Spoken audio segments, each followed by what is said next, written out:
And the power of J-Skull. Welcome, everybody, to the Power of J-Skull, the show where I'm rediscovering my fandom of Master Universe, and my co-host here, Jason, is the guide throughout that journey. Thanks for joining and watching, and of course, if you can do us a favor and subscribe, follow along, and all that kind of social media stuff. If I don't say this, someone just out the camera's got a gun at me, so I have to say that. All right, now, Jason, how are you, mate? You excited for the show? If I was any better, I'd be twins. I've been looking forward to this episode for a very long time because I consider it the best episode of the Filmation He-Man and the Masters of the Universe that they ever made. The problem with power, and in addition to that, we're also looking at the 2002 He-Man entry called The Courage of Adam, both of which are very strong episodes, in my opinion.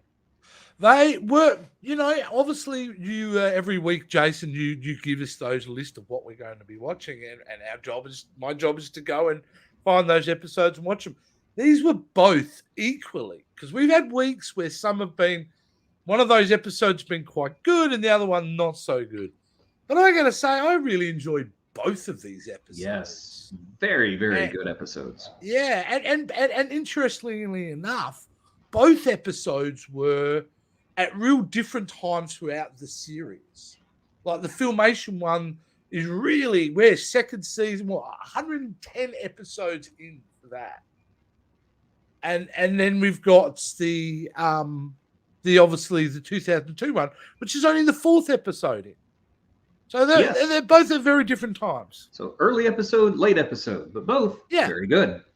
Yeah, absolutely. And you can definitely feel from this early on, just over looking at it, Jason, I think they really knew what they were doing in the beginning of that 2002 series. That's what kind of struck me. They had a real handle on the characters. And then for the Filmation one, you can tell it's one of those shows they've been through that. They know exactly what they're doing at this point. Yes, it's kind of funny because to me, the Filmation He-Man got better as it went along, where the 2002 He-Man started really, really strong and started going downhill the further it went. And we failed to mention this, our character deep dive. Obviously, we're looking at Prince Adam and He-Man. That is correct. There you go, He-Man. So two, like I said, enjoyed both of them, but two very different stories. Absolutely. So we should probably get stuck into the Filmation one, which is our tradition. We tend to have absolutely Filmation one first. That's why you always introduce yourself first. Absolutely. We get pretty well started, pretty well on Stake Mountain with this episode, don't we? And Trapjaw continuing to show that he is indeed never going to be the smartest man in the room. No. But he does what he's told, so that's nice. The general here, Jason, like when was he introduced? Because I feel like I've seen him a few times now in the show. I honestly don't remember him ever being introduced before. Yeah. So he might have been. There's a lot of episodes of He-Man, some of which I haven't seen in 40 years. He could have very well been introduced before, and I just don't remember. I do remember seeing him in one other episode. I can't tell you which one, but that's what I believe. Well, I'm sure he probably was, because new characters cost money. Yeah. And then really the star of this episode we get pretty early on is Skeletor, who's very ultra confident in this episode, I must say. He really is. Yes. He really feels like he has something this time. And it actually is a very brilliant plan, in my opinion. Yeah. It's a pretty simplistic plan, but just really low life stuff, though. Oh, yes. Really, but that's how we love Skeletor, is just low life and petty. Yeah. He's just got some claws out, and he's like, I'm going to get you, He-Man. Yeah, and he's, like I said, he's got real devious purpose with this one, hasn't he? So, and what is essentially, what's clever about his plan, it's a two-tier layer plan, isn't it, Jason? On the surface level we're bringing over all these orcs. We're bringing over, and that's what we want them to see. But in reality, it's a trap, an evil, It is. devious trap. Which I kind of dug, you know. I mean, like it's a good plan, you know. It's a good plan, but it does rely on one certain thing, and that is for that man there to make some pretty dumb decisions, Which he does. which he does. He does a couple of real cracking dumb decisions. Yes. But, you know, it would not be Filmation without a couple of dumb decisions. Yeah. Not what the shot I just showed you here was actually one of his smart decisions. As soon as he saw this here, he went, I ain't mucking around. And he turned straight into He-Man. Wait a second. Hold on. Go back to that picture. Yes. Is Man-at-Arms levitating over the cliff? I do believe. Oh, my goodness. He's just straight up levitating. Yes, I didn't even really notice that when I took the I love those little animation errors. Those poor people, you know, they were working so hard for us 40 years later to go, look, there's a minor mistake. Let's laugh at it. It is funny, though. It is funny. Yeah, but he's smart enough. He turns himself straight. So I'm thinking at this point, all right, he doesn't trust the situation, nor should he. Because Skeletor obviously is turning this guy into this guy. Mind you, I love the reveal because it very much is before and afterwards. It's like one of those Biggest Losers of reality shows reveals. Yeah. But it's Jason, like, how much of a douchebag plan is that? I'm going to trick you, supremely douchey that even I think even Skeletor was somebody.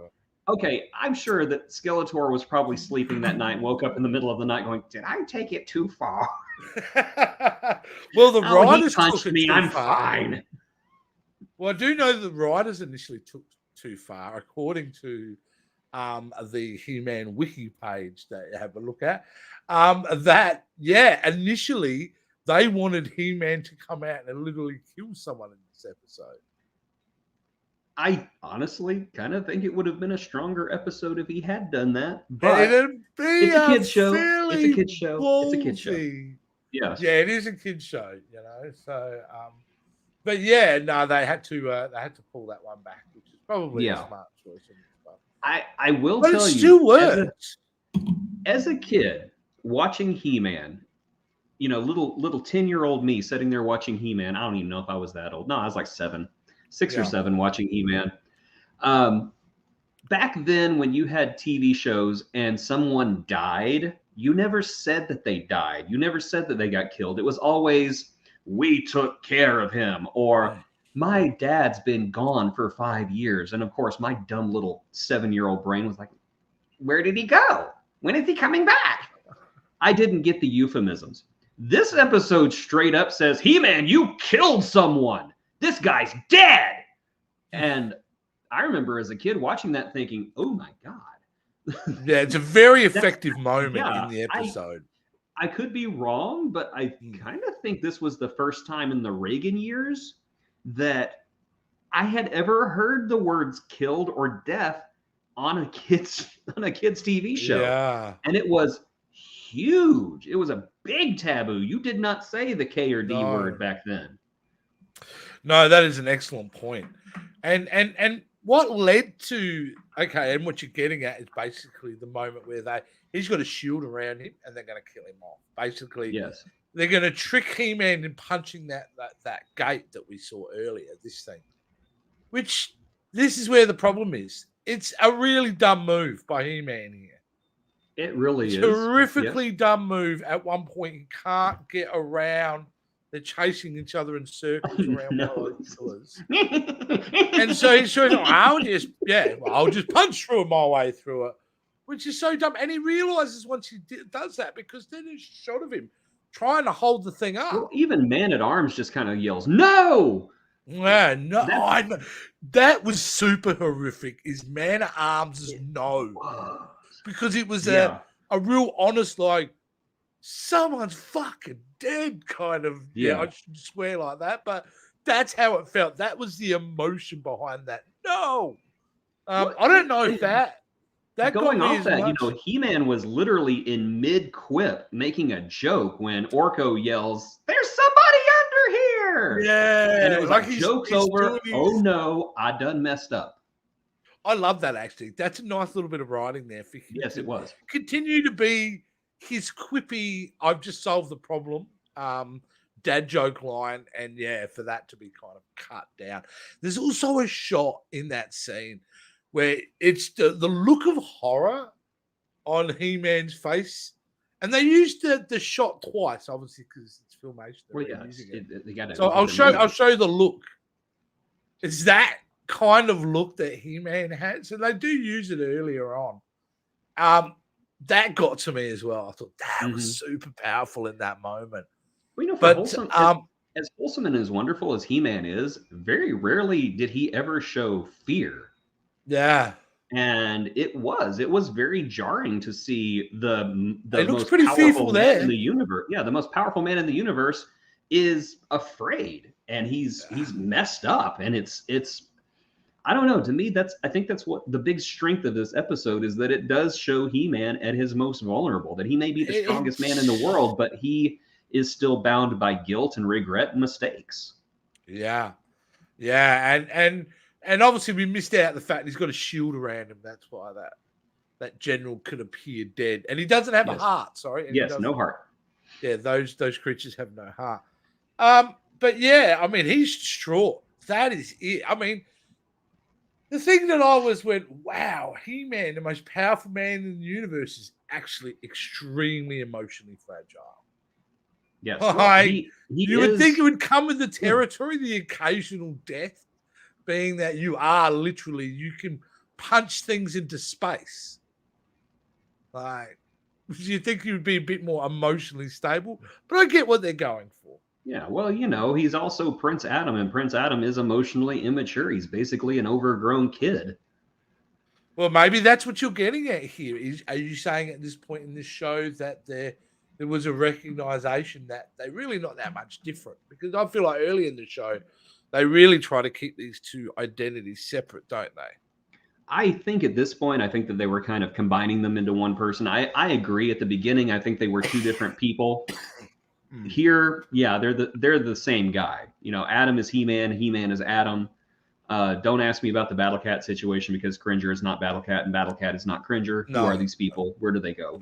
No. But yeah, I mean, I think that He-Man has never had to deal with death or mistakes like that. In a sense, he's Captain Kirk. He's never faced the no-win scenario, and here he has, and he falls apart. Yeah. He's probably more He-Man's most relatable in this episode, because people, when somebody dies around them, when they're surrounded by trauma, that they tend to do things that they never normally would never do, because logically it wouldn't make sense, or and things like that. And he does this in this episode, because what is it? The same night, an hour later, he's throwing the sword of destiny into the.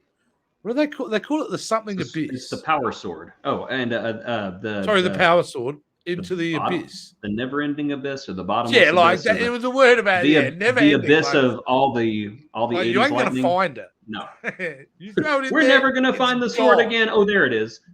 Yeah, the sword of power. Yeah, so he's obviously gone and thrown that sword straight in, which I thought was his dumb decision. That was his decision. That was. I don't know if it was written intentionally to go, he's going for pretty severe grief at the moment. He's done something that, any normal person may do in that kind of high-stress situation. Or they've just gone, oh, no, we've got to make an obstacle for him, so let's get him to throw the sword into the abyss. Well, they had to let Skeletor win. That was the big deal. They, how else? Yeah, I suppose at that point in the storyline. Yeah.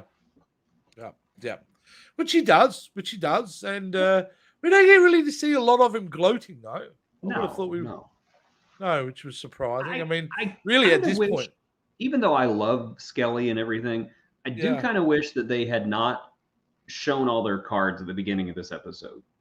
I do wish that it would have opened with He-Man and Man-at-Arms going to the I keep calling it the Stargate, but I know it's not the Stargate.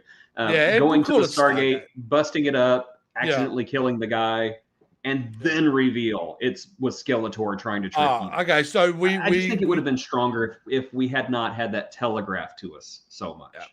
So rather the story be more from the good guy's perspective. So you're only seeing the information that they have, and at that point, they don't know it's a trick. But Skeletor is popular, and therefore we must have more Skeletor because and obviously Skeletor. You know, let's just re-go over the plan at the scene of the crime with the general in voice distance from Orko, and Orko's great in this episode too. Well done to Orko. Yes, really liked him in this episode. I'm surprised nobody questioned that the dead man's brother sounded exactly like Skeletor. Yeah. At some points, like, I'm so sorry I killed this guy. You sound familiar, though. Do I know you? No. You've never heard of Skeletor. Is that you? Damn it. It was almost a perfect plan. Come on, General Todderan. Let's get away from here. And how's He-Man? He's been rightfully annoyed at the village. It's like, hang on, guys. I think I've saved you all of your backsides dozens and dozens of times. And the one time, which is an accident, which you all witnessed clearly was an accident, you're now accusing me of being a murderer. Well, maybe that's why he threw his power sword away.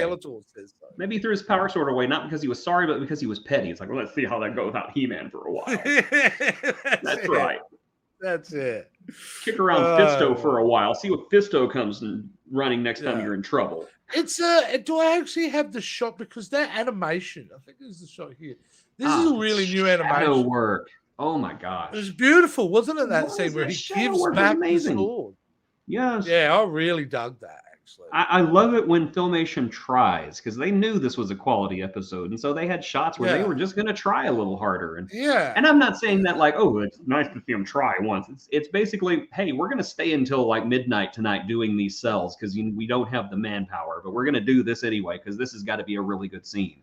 Yeah. And best of all, the sorceress was there, and she didn't say anything because she's a terrible human being. Yeah, she was very. Come at me. She's a terrible human being. She's a bad mother. She's a bad sorceress. She erased everybody's memories. She has questionable ethics. She's a bad person. For a greater purpose that we never really get to understand her perspective on that greater purpose and why. Like we had to wait for revelations for that. Yes, we had to wait for You remember back in the 80s when we said I was your mother once and only once and never mentioned it again? Well, guess what? Okay, I don't remember that because you erased it in my memories. I said erased it. Oh God. Yeah, these guys, like Orko ends up telling Adam, like, man, all that was a lie. The reality is he tricked you. And it's not that's when he's actually in jail. But he tricked you, Adam, and it's all good. And then Adam literally has to go back down that never-ending abyss. Do you think he told the sorceress? Never-ending. Hey, sorceress, I got to go get the sword. You got to do what? Get the sword I threw down there. Really?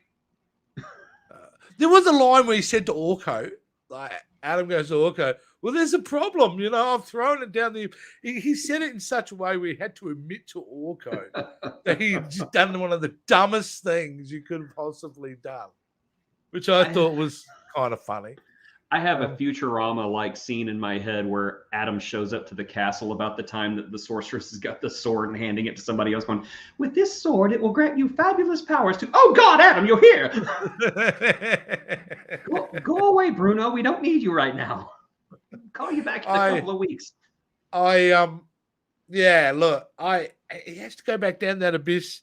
And I'm like, how ridiculous. Like, what's the purpose? From your perspective, Adam, it's in the never-ending abyss. You wouldn't have any chance of finding it. But, in another dumb move, really, from a safety perspective, he just goes into that thing and quickly realizes he can't control his sled. Yes. What's the name of the sled again? The Jason? Sky Sled. Sky Sled. Which is not really for a sky sled for this. There. It's more of an underground sled. There he is up there. Beautiful. The front half of the battle ram. Yeah, but the sky sled is not as powerful or appropriate for that job. Should have gotten the Wind Raider. Yeah, and he's fallen into the abyss. I don't know if I've got the shot of him actually falling in there because I love the shot of what they use of him. Like it's basically just a frozen shot of Terra as he falls, as that still shot just falls backwards into the abyss, Yes, which I love. and I love it. But he happens to land in a spider web because underground in Eternia, we have giant spiders. Of course. Which is cool. Not the spider, no. But I don't have the shot here, Jason. Don't let it touch me with its wiggly little legs. Yeah, I don't know about some. You don't have very flattering pictures of Adam in this episode at all. No, well, you know, in my hair. Yeah, I wasn't Someone really get it out of trying my hair. Yeah, well, yeah. Anyway, back to that image. If you have a look on the left of him, which you can't see because I don't have it, right in arm's reach, just happens to be. Of course. Without coincidence, there would be no Filmation He-Man. Exactly. You know, exactly. You gotta have them coinkities. Yeah, so he gets the sword out, and really the tie-up for this episode happens in about 2 minutes flat. Right? Yes. Because really, that's the story. What I've just said is the story. What happens now afterwards to get to the moral is pretty well wrapped up pretty quick, isn't it? Yeah. What did you think? I despite its shortcomings, I still think it's the best episode of He-Man from the Filmation era. I think it was, even with the telegraphed Skeletor plot, still very strong, still very moving, lots of very heavy elements in it, and I just really enjoy it. I just think it was a great episode. Yeah, and you know, like I said, it really is about Adam. Like, obviously, I mean, the moral doesn't seem to match the episode in some ways. Some ways it does, some ways it doesn't. I mean, really, how many morals? Have you ever thought you've accidentally killed someone? Yeah. Little Johnny, I'm speaking about you. I'm missing out that Teela really does. When I just kind of wiped out the last couple of minutes of the episode, but really that's where Teela actually come and saves the day. Yes. With a thermal detonator, I believe, from Return of the Jedi. Yes. So I'm just gonna blow you all up, okay? Yeah. She's so nice about it, though. Yeah, no, she really is. How she's I'm going to kill everything and everything that you love. He-Man's not here to stop me anymore. Now Teela can kill unabated. Yeah, but Skeleton knocks her out straight away. And then she comes, like, we get that look where even He-Man's like, what? So they got no choice. Are you killing again? I didn't realize that He-Man could run as fast as the Flash. Oh, He-Man can do anything that's needed that week. Yeah, so he's picked Teela up and zoom, out of danger, which Absolutely. I thought, yeah. How many villagers do you think got killed in that explosion, though? Okay, but what are the final moments, Jason? What do they imply, these final moments? He picks you up and is like, you can put me down now, He-Man. And he goes on to tell that, no, it's all right. I probably should carry you some of the way. What are we implying here? What are we implying love? He has the power and she wants the power.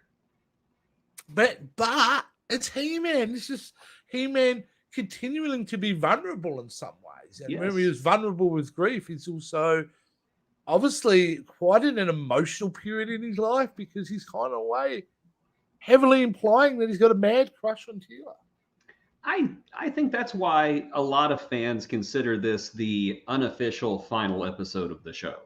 It's because you can be the most powerful man in the universe, but really the biggest enemy to defeat is yourself. It is your own self-doubt. It's figuring out your own self-worth. And there at the end, I do think that He-Man is a different person than he was at the beginning. And that kind of character development just didn't happen on this show. And if it did, it was all wiped out by the end of the episode. And next week was reset. And so, as I said, it's not the last episode of the series, but for me and many, many others, the problem with power will be the unofficial, official series finale of He-Man and the Masters of the Universe. All right, but now to tie this episode up, normally we played the morals together, like at the end. But I thought, if we might as well, because we're talking about that episode, let's now play the moral for this particular episode. Let's do it.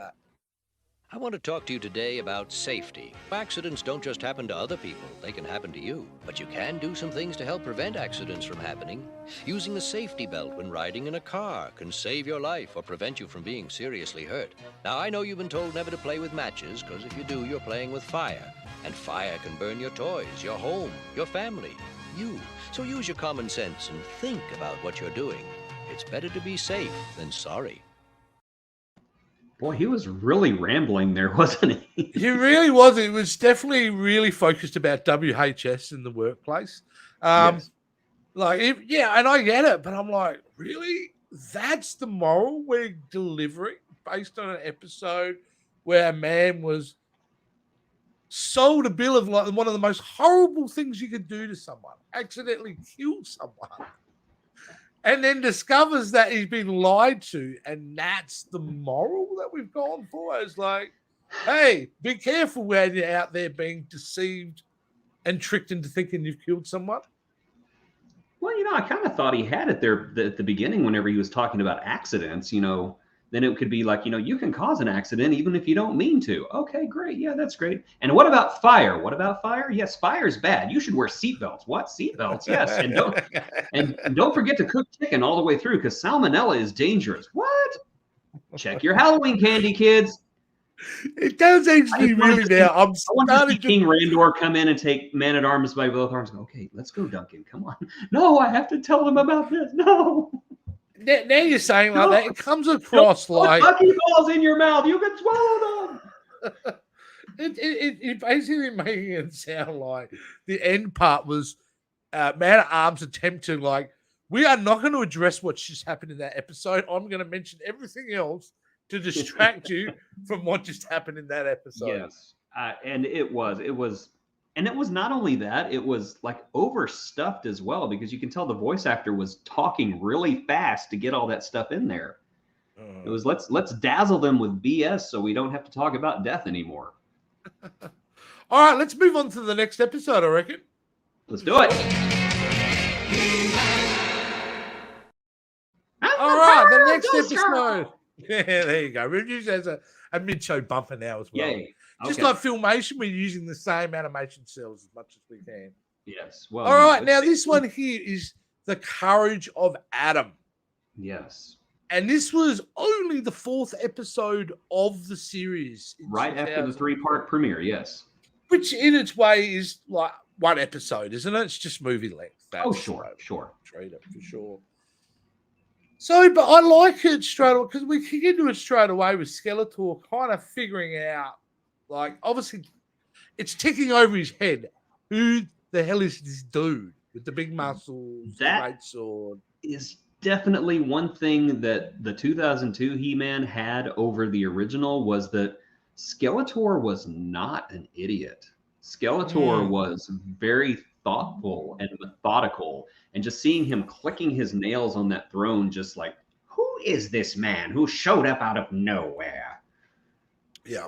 And just going through all of these different just scenarios and just figuring, and nobody even told him, and she just figures out that he's got the power of the elders. And she's into it, isn't she? Oh, like, she is so into him. She's just like, oh, he's figured it out. This is cool. I'm digging this. I just love him when he's up there on that throne. Like yeah. There's a bit of implication she was crushing on him in that moment, I think. I can see his neck bones and everything. Yeah.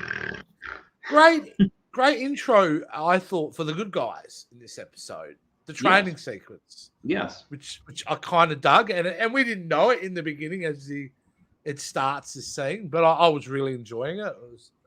It was kind of good. And I thought it was also really great to see Orko and to see what he does, because I know some people would think that scene's annoying, but from Orko's perspective, he's seeing his new friend being hurt. We respect Orko in this house. Wants to go and save him. Well, we respect this man. I thought it was a beautiful. I mean, yeah, he's annoying. Oh my god, we're gonna do this. He's not thinking clearly. He's not being strategic about it. But instinct-wise, that creature has nothing but love and loyalty to his new friend. Exactly. So, the world does not deserve Orko, and if you hate Orko, it just means that you hate democracy. Yeah. Yeah. Mind you, like, can I say, how good is those cloaks of his? Because if you're able to float in a pool of lava, That's some pretty sturdy material. Yeah, that was a little too far, I thought. A little too far. The little too far was the use of the Hanna-Barbera sound effect of when you're trying to run in one place before you can run on. Yeah, it goes right back to the Flintstones. The Flintstones, yes. Yeah. The Flintstones bongos run. But no, I like this cup. Look at this cup. Skeletor gets a gauntlet. And he's like, this is useless. I love this bit too, because he goes, what is this? This is kind of he blows it off, but then he figures it out. Oh, it's the kids, you know? Yes.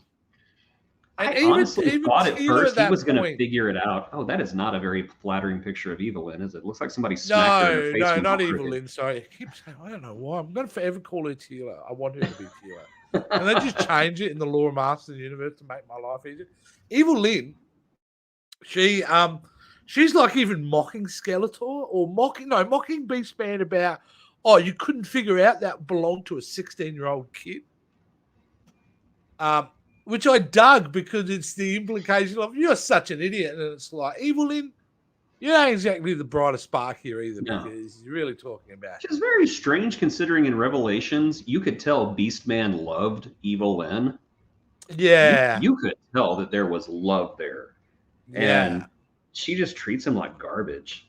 She does treat him like garbage, and he tries to come back with quips that never quite work out. No. Like, he's not a thinker. He's a lover. He's not a thinker. No, it is actually quite aggressive bullying, isn't it? Mm-hmm. You get HR involved with that. Absolutely. Problem is, Evelyn runs HR. but this setup in the beginning of this episode is all about planning.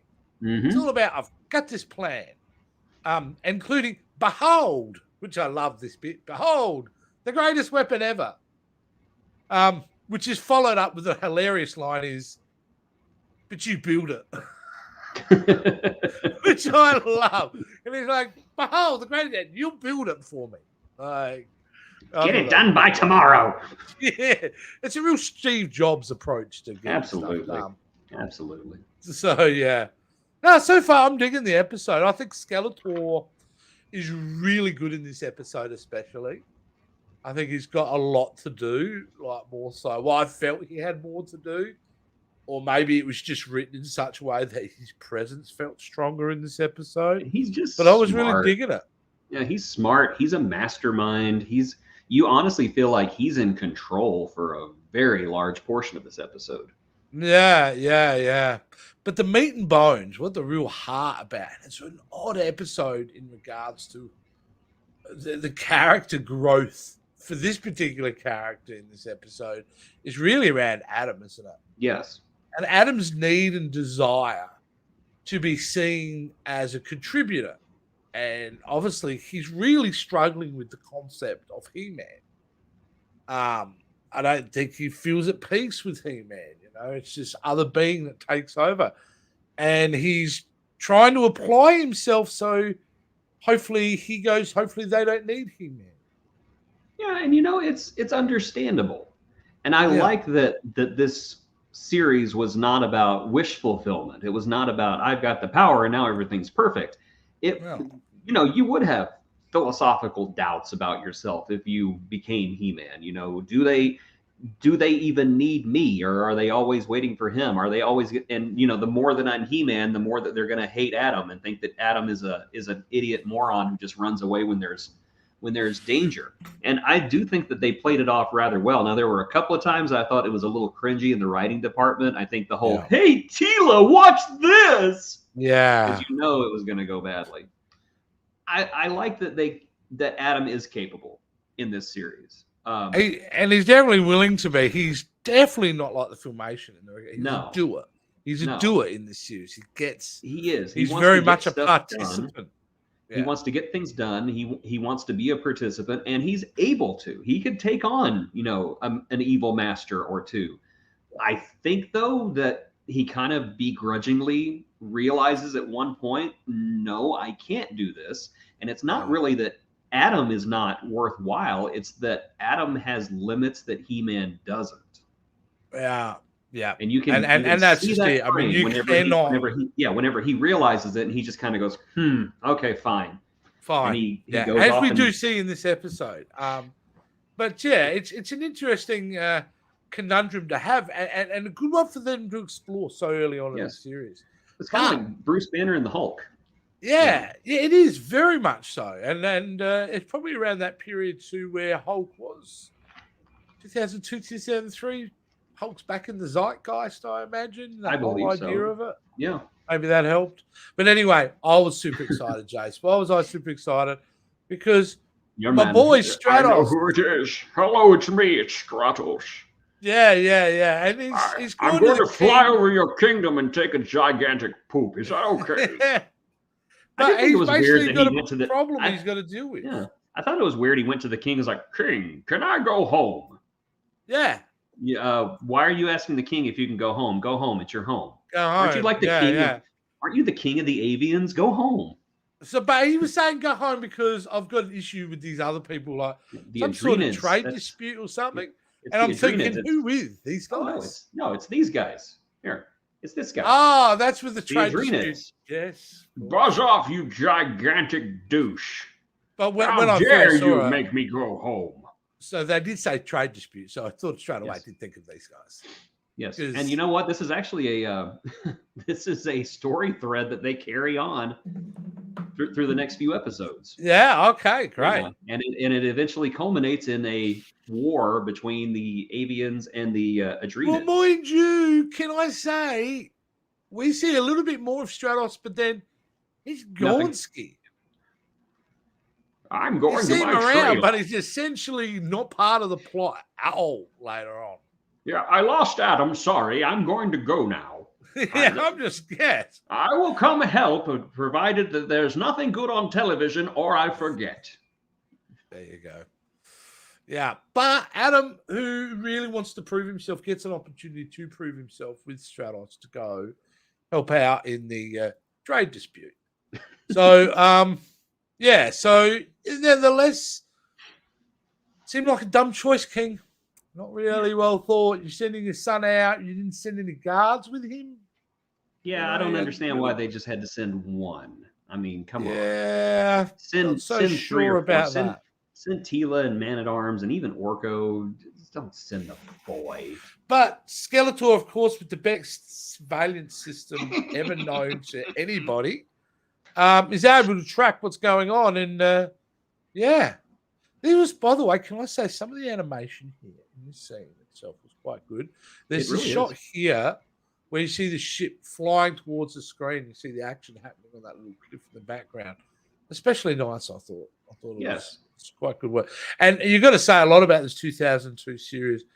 They must have been longer to produce because some of the animation, you can tell where they've taken cuts, but there's a real attempt here to make it quite gorgeous. They were very smart in the way that they did the cuts, though. They were very smart, and they made it look way better than what it should have. Yeah,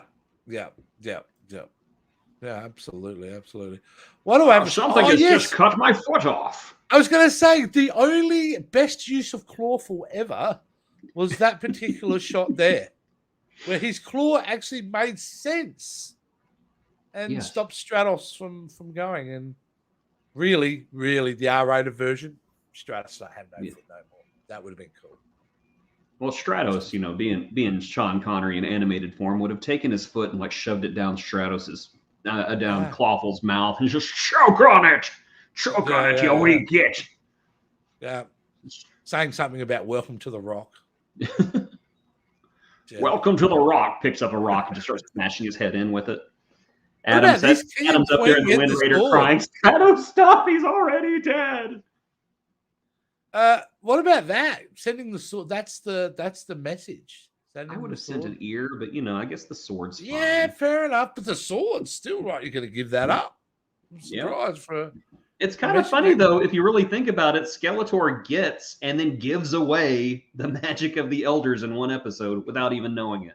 Yeah, without even realizing it. Here we are sitting there talking about what a great strategist Skeletor is, and he really does. He screws up. Man, I'm kind of losing a little bit here. Yeah, just a little bit. Just a little convenient what he's working on, though. Yes, becomes very convenient in this episode. But the other plan, obviously, is now which always seems like a bad idea, but always ends up being the best idea, and that is sending Orko and Cringer off their own little mini quest. Yes. Because that's the reality. It never seems like a good idea. No. But this one actually isn't too bad, and they execute it fairly well, don't they? They really do, and I enjoy Cringer as Panther. Yeah, I mean, because really too. the Panther and Cringer figures were the same figure, just with different paint jobs. Yeah. So it made sense. Although they did have a humongous size difference in between the two of them. Yeah, they did, but they kind of played it off with a good throwaway line by one of the henchmen. I think Skeletor hasn't been feeding him as much. Yeah, 100%. I do just dislike the fact that Cringer / Battlecat don't talk in this series. But they do communicate the emotions very well with the face, but he's extremely cartoony. It's clear over the last 40 years, they've only recently nutted out what the character should be. Yes, and that's the CGI, say, right? The CGI He-Man. And we've talked about this before. The CGI He-Man. And watching that episode, it was the strongest part of that episode was the fact that he was a mentor. Yes. A Qui-Gon Jinn, a Yoda, whatever kind of mentor, a Morpheus, whatever kind of mentor you want to think of. A Mr. Miyagi, if you like. Like, he's all of those things. Mr. Miyagi. Yeah. And adds a lot of weight, doesn't it? It really does. It changes the dimension of everything in that show, actually. It does. And, I honestly, if they would have, and I know they wouldn't have, but if they would have killed off Cringer in the series, I wouldn't have blinked. I'd be like, oh no, Cringer's dead. Ooh. They would have killed. Would have been a hell of an episode. If they kill off Cringer in the CGI series, I will be devastated. I will be absolutely devastated. Yeah, I can understand that for sure. I've started. It doesn't happen in this episode. I can tell you that. Thank you very much. But yeah, Adam got captured. We mentioned that in a pretty seems a flimsy kind of. I don't know about that. It feels like those chains could break off pretty easily. It kind of does, like and it's a very weird mountain. It looks like they put him like on top of a bug that's on its back, and the bug has died, and the legs are just sticking up like that. It's strange. Yeah. But it's Skeletor. It does. It looks like a beetle that's died, and he's just not standing on its belly, which is just disrespectful. That joke may have gone over your head, or you may have let it go to the keeper on purpose. But those chains. Do you remember Snake Mountain? Do you remember the front of Snake Mountain? Yes. Do you remember how easily they break off? The first thing I lost. You've got them? I've got them. You still got them? Wow. They're not the originals. They are actually 3D printed. 3D printed okay, replicas. There we go. The originals did not last long. No. That's awesome. Yeah. Anyway, yeah. I'm digging it at this point. We get Robot He-Man. Now, I wonder if this was supposed to be Faker. Was Faker a good guy in the series? You can't have Faker and not do the hair and the skin tone. Well, they've done it before. The first time you see Faker in the Filmation series, he was just He-Man, but he had like this glow around him. Yeah. I suppose you're right. It makes sense. I do like. It makes sense. I do like Blue Faker though. We do get a hint of Faker though in this, because when he does go back. Oh, I see the blue. Can you see his arm? Yes. And that's the color of Faker. So they actually, before he transforms back into the robot, we get to see a bit of Faker. So he is Faker. That is, to me, confirmation.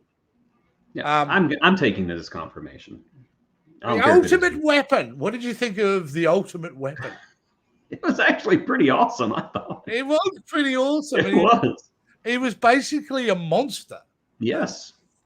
That's what Skeletor does. Skeletor makes money. It doesn't look like the blueprints, though. It does look like the blueprints. It looks like the architect was H.R. Geiger. Yes. That's what it looks like. Like H.R. Geiger had a nightmare, and that nightmare was born, and that's what it is. Yeah, very much. And you know what? Props to Triclops. He built it. Yeah. An impossible deadline. He's a hell of an engineer. Yes, There's no doubt about it. This had a great little chase scene through this. Yes. I thought that was a great little. Oh God, I still hate that Battle Cat helmet. You hate it so much. I hate that Yeah. Battle Cat helmet. Yeah. But yeah, a couple of nice poses though. We had a couple of nice hero shots. But I thought overall the action was a big step up. But alas, this episode ends in the reality of Man-at-Arms just putting it straight to Adam. Listen, dude, suck it up. Yep. We're always going to need He-Man, and you're it. That is the end of that episode. That's pretty much it. full Yeah. on, I thought. You know, sometimes Like- there is no happy ending. It's just things I know, don't go but the way you the- want, and that's how it is. Sorry, dude. The start of the episode's about a kid trying to find his worth, right? That's the start of the episode. And literally at the end of the episode, that same kid is being told, nah, mate, you're this, and that's it. Yep. That's, Just I don't know, stop man. I trying, think my that's- dude. Just stop trying. We like He-Man better than you anyway. Unbelievable. He-Man Let's have a never listen to says, the "Hey, moral." Tila, watch this," and then gets his butt kicked. So what kind of moral are they attaching to this episode, Judge? Let's check it out. I don't even. Just as Adam is secretly He-Man, people aren't always necessarily what they seem. So don't be so quick to judge others. They might surprise you, possessing abilities and strengths not apparent to the naked eye. Until next time. Is it Yeah. weird that Man-at-Arms had that thing, taking his own form and was down there operating on his own butt? Yeah. Yeah, there's a lot of But then questions. again, I guess you never get to see yourself from that angle, so he's down there going, "Hey, not bad." Can I just say the hidden, experiment and discovery of this show, Power of J-Skull, is the fact that Man-at-Arms is becoming one of the most dangerous, psychologically, to me, disturbing He characters. has of body all parts of in his lab somewhere. I mean, like actual body Yeah, parts. there's some real, He's David got Cronenberg stuff Disco's going arm. on. He's got Mechanex's neck. He's probably got like a leg Working in on there his own somewhere. butt. He's probably got all of Skeletor's skin in a jar somewhere. I don't know. He's told somebody at some point to put the lotion back in the basket. He has. I'm not going to make any assumptions, but I do think he knows what human flesh tastes like. Yes. Yeah. It's a part of his experiments, Yes. And I don't think there's only been one Ram Man. I think there's been at least 3, and 2 of them displeased him. Oh, what about wives then? Oh my goodness. There's a reason why The reason why the sorceress hides out in Grayskull is not to protect Tila, it's to protect herself. Man-at-Arms, how did you get in here? I mean, hello? Sorceress. Oh, well, like Jason, we're going to move on to now our next new little segment that we're doing each week. I haven't got a bit of music to go with it, but it's basically the concept is you and me, Jason. We've just been given $200 million to make our own He-Man and Do you Master. think that'll be enough? Okay, with 300 million, we'll talk to some financiers. If we make some cuts at the crafts table, I suppose we could make that work. We can do that for sure. So in a segment we're calling the Power of J-Skull Casting Hall. And this week, as you can see by the image, we're casting, 2 roles in some way, or 1 role, depending on how you see it. He-Man / Adam. Now I went first last week, Jason, so I want you to go first this week. I would like you to go first. You would like me to go first? Fair enough. My choice is somewhat unconventional. All right. Mine's a little bit more conventional. Now, when you think about, who would you cast in that role? I mean, I'm thinking more traditional. I'm thinking iconic kind of. You need someone that's looks the part, let's face it. You know what I mean? But you need somebody who can carry that role. Who's someone who can sell the whole concept of He-Man. And I thought also sell the concept of Adam, whatever version they go with, whether they go with a lazy Adam or they go with a doer Adam. And who I've chosen, is a long way of getting at it, is Alan Ritchson. Now, Great choice. Ritchson I know him mostly from the Jack Reacher show. He also I had a know role him, in. I know him from Titans. There you go, and he also had a role in Teenage Mutant Ninja Turtles, playing one of the. Did he really? So, Who was he in as you can see, physically, he can really carry the. Who was he in Teenage Mutant Ninja Turtles? He was Raphael, I think. Oh, I thought he was like himself. Okay. No. He played actually one of the turtles in the mocap suit. Oh, okay. That's why I don't. Yeah. Look, he has proven himself to be over Titans, and I very much so in Jack Reacher. He's now becoming quite a competent actor. Like, yes, you can tell he's really hitting his strides. I think he handles comedy well. I think he handles action very well. And he comes off like big clean cut for me. That gives that all American good guy type of feel, which He-Man needs to exude. So my choice, and who I'm going to get on the phone to talk to their agents, is about Alan Ritchson. Is it Ritchson? Richardson, I think. Ritchson, yeah. I could be wrong, and if I'm wrong, he'll get a better name, Alan. We're casting you in there. He'll find us. He'll find us both. Be nice. Yep, sorry. Okay, so I decided that Prince Adam and He-Man should be played by two different actors. To play the part of Prince Adam, I felt that we needed someone of smaller frame, someone young, someone that you could see as kind of a spoiled prince who wants to be a warrior, but physically just does not have that kind of body for it. And I chose an actor who I really respect and who I think is an amazing actor, and that person is Timothée Chalamet. Great choice. He's thin, he's kind of scrawny. Again, I'm not dissing on this actor at all. I think Timothée Chalamet is an amazing actor. If you've seen Dune or Call Me by Your Name, he's an amazing talent, and I think that he could play a very good and very three-dimensional Prince Adam. As for my choice for He-Man, if you've seen my TikTok about this, you already know where I'm headed. And I assure you that this is not a joke. It's non-traditional casting.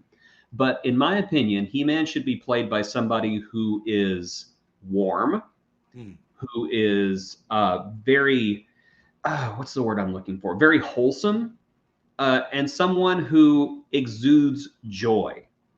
Also, someone who is physically large and has a huge personality.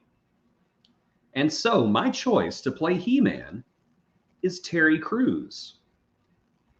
Again, I'm not joking. Terry Crews himself. I'm not joking. I think Terry Crews would be an outstanding He-Man. Not only for the fact that physically he's a match for the role. He is, I'm sorry, look at these pictures going by. Not only is he a match for the role, not only does he have the personality where he could carry this part, but the man, if you ever watch any of his social media, the guy's a nerd. And I mean that in the best possible way. He is a nerd. He would eat this stuff up, and he would be grateful for every second that he was He-Man. And I already know what everybody's thinking, but he's not white. No, he's not white, but he's still perfect for the part. And besides, if King Grayskull, the guy who started it all, and who, you basically take his power to transform yourself into another person, if King Grayskull was black, why can He-Man not be black? So I agree. Not joking. My pick for He-Man is Terry Crews, and I would literally choke a litter of kittens to see Terry Crews play He-Man.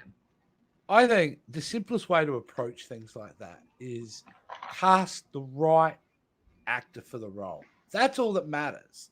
If you're worried about like skin pigmentation and things like that, and you're not casting who's best for the role, who's going to best epitomize that character, then it's a disservice, isn't it?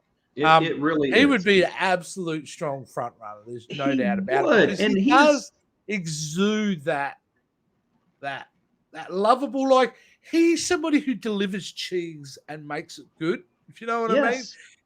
He's proved that in Brooklyn Nine-Nine, and it seems like he can be. Other actors, if they tried to perform like that, would come across cringy. He pulls it off every time.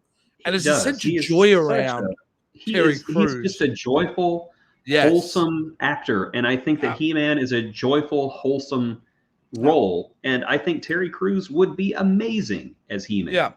And you've already Yeah. seen the pictures. You know Terry's already a He-Man fan. So Yeah. let's let his dream come true. Let's let our dream come true. Yeah, Terry I Crews mean, for like, He-Man. we know fan casting works too, don't we? I mean, John Krasinski recently, I think everyone would agree that Yes. great bit of fan casting. Why John can't we have- Krasinski, all 5 minutes of Mr. Fantastic before he became Mr. Spaghetti. Yeah, Mr. Spaghetti. But an idea where fan I influence could not have can- been the only one who was laughing my butt off whenever Scarlet Yeah. Witch just slaughtered them all. I was just like, Yeah, I did enjoy that quite a lot. I loved it. Yeah, I loved it because I knew all the backlash that was going to come with it. That's why I was loving it's so wonderful. It's like, Yeah. yes, feed me your it. nerd rage It was like tears. Marvel gave us a gift for not only for that moment on screen, but for the weeks afterwards, where we heard all the toxic fanboys just lose their mind over it. Pretty great. Look, I reckon they were great choices, and that there again we have. Well, we'd have to bring them both in. I reckon both Alan and Terry, for a screen test. But I don't know. I'm looking at Terry here, and I'm thinking about what you said and how he exudes himself, and why not? Why not Why just not? cast the right person Why for the not? right role? Why not? I totally Timothy Chalamet, we probably couldn't get him because it's really a small role, isn't it? I mean, No, ideally we'd have we a would. big role. It's an origin story. Oh, he's in the he'd first do it. half at least. Then, Yeah, isn't he, at really? least. And Tila, I always thought was kind of an idiot because she was just like, oh my goodness, Adam's disappeared again, and here's Yeah. He-Man, same face, same body, same haircut, but where's Adam? Yeah. You're not going to look at Timothy Chalamet and Terry Crews and go, I wonder if they're the same person. Yeah. No, it's You know not what we'll gonna- have to do, because when we do next week's, and you will announce who we're doing next week. Yes. Yes, We're absolutely. going to be deep diving into Skeletor. The great Skeletor. Yes, 2 more episodes that delve into Skeletor and his character, which was not easy to do. Because Yeah. Skeletor does not really have what I would call characterization. It's basically Skeletor is who Skeletor be. And I love that picture of Skeletor giving He-Man a wedgie, because He-Man does not have underwear on. You know he don't. But anyway, here are the episodes that I have picked out. Yes. From the Filmation era, we have an episode called Here, There, Skeletors Everywhere. Here, there, Skeletors everywhere. And that is already going to be a fun little foray. And that's from the Filmation series? That's from the Filmation series. From the Right. 2002 series, a personal favorite of mine. It's called Turnabout. Turnabout. Turnabout. Okay. And this shows, for most of this episode, Skeletor's pretty much defeated. And then he turns it around. And it's one of those episodes where, yeah, you know what?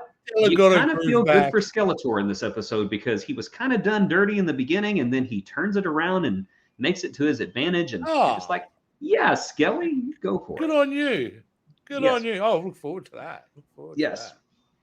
I cannot wait. Well, that will be exciting. And now what we're also going to do, announce this, Jason, is obviously we've started the casting call a bit late in this current series of deep character dives. So at what point, I'm throwing us under the bus here, Jason, we will go back in one episode and we will do the characters that we didn't do. So Mechanic, and we also, who else do we have that we didn't do? There's also Teela, wasn't it? Did we do Teela? Teela and Mechanic, yes. Teela and Mechanic. We'll do them next week as well, I think. We'll make it a trilogy. All right. So we'll not only have to cast Skeletor, but Teela and Mechanic for an epic little last segment. Sounds good. Brilliant. All And right, of course, Jason. Of course, have we told them what we're doing next week? Because we're not going to do a deep dive next week, are we? What is next week's? Aren't we? I've forgotten, Jace. Oh my goodness, you forgot. We're going to dive back. We're going to dive back into She-Ra and the Princesses of Power. Oh yes, after Skeletor. Yes, sorry. Mhm. Yes, I had not forgotten that. I had announced it. Yes, but yes, we might as well talk about it now. Skeletor is going to wrap up our current little mini series, and we will come back to it, guaranteed. the deep character dives. But we're really excited about this, and we're going to wait, and we've decided not to wait because we really want to dig dive into it. We're literally going to be going through the 2008, I believe. Is that the year, or am I completely off? Oh, you're completely off. It was What year am I I talking there? think it was like 2015 or 2016. Yeah, I'm thinking I was a Yeah. decade off. Just There you go, a getting little old. bit, yeah. I lost a whole 10 years.